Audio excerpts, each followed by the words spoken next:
Just one thing, sir. You said you were very blunt with the Israelis on the need to get humanitarian aid to Gaza, or what exactly? On everything.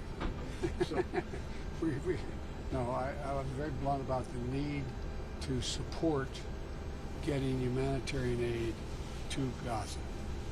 Get it to Gaza and do it quickly. All right. Any more about the hospital, sir?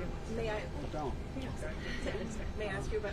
There's a report in the Times of Israel that says Biden officials have indicated to Israel in recent days that if Hezbollah initiates a war against Israel, the U.S. military will join the IDF in fighting the terrorist group. Not true. Not true. That was never said. Do you think there's a lesser chance now that Israel won't go in and into Gaza, and that can be averted? We had a long talk about that and what alternatives there are. Our military is talking with their military about what the alternatives are, but I'm not going to go into that either. Did you find Bibi receptive to the humanitarian argument you made? And Yes. Was there any pushback from him, or you felt that you were able to get across that? But we've had a number of discussions on this. It's not new. Look, I don't know what you picked up in Israel, but I got no pushback. Virtually none. Let me say it again. I got no pushback. From the Israelis or from all the partners here? All the partners. Virtually none. And this is, look, it's, anyway, but I'm hopeful we can get some Americans out as well of Gaza, and hopefully we can continue to work toward getting other Americans out through other means as well. Can you talk about the impact of meeting the survivors and the first responders? I mean, that's all personal. Look, I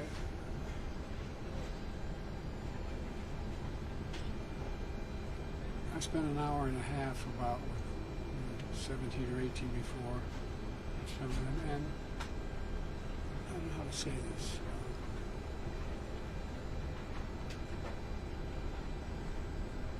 Virtually every mass shooting, every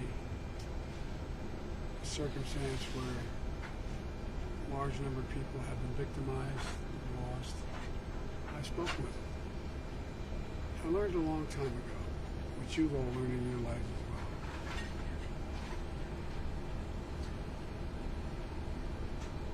When someone's going through something that is beyond their comprehension, that they ever thought they'd have to go through, if they see someone who they think understands or maybe been through something not the same but similar, it gives them some sense of hope. And I always get criticized sometimes by my staff because when I go to these events, I stay for 3 and 4 hours and answer all their questions. But it matters. It matters a lot. And look, I'm talking, some of you have gone through a hell of a lot more than I've gone through, and a lot more than other people have gone through. And you understand. So it's just people are looking for just something to grab, something that gives them some sense of hope. And that's, if I can do a little bit of that, then it's, it's worth doing. It was done for me, so.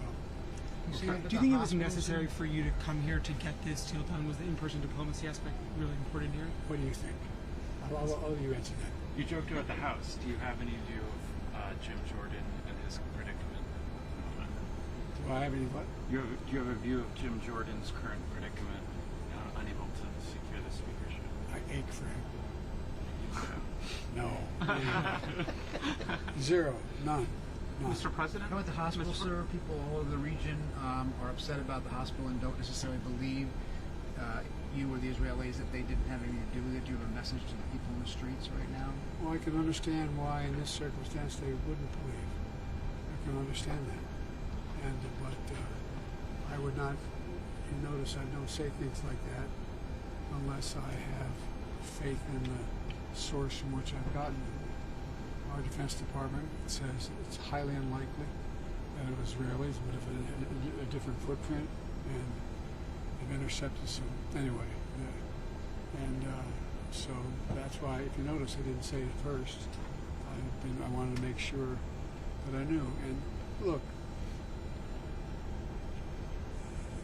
and I'm not suggesting that Hamas deliberately did it either. That's that old thing, gotta learn how to shoot straight. And it's not the first time Hamas has launched something that didn't function very well. So I don't know all the detail, but I do know the people at the Defense Department who I respect, the intelligence community that I respect. It's highly improbable that Israel did that. Mr. President, are the Israelis operating within the rules of war that you talked about last week being so important? Good talking, Joe.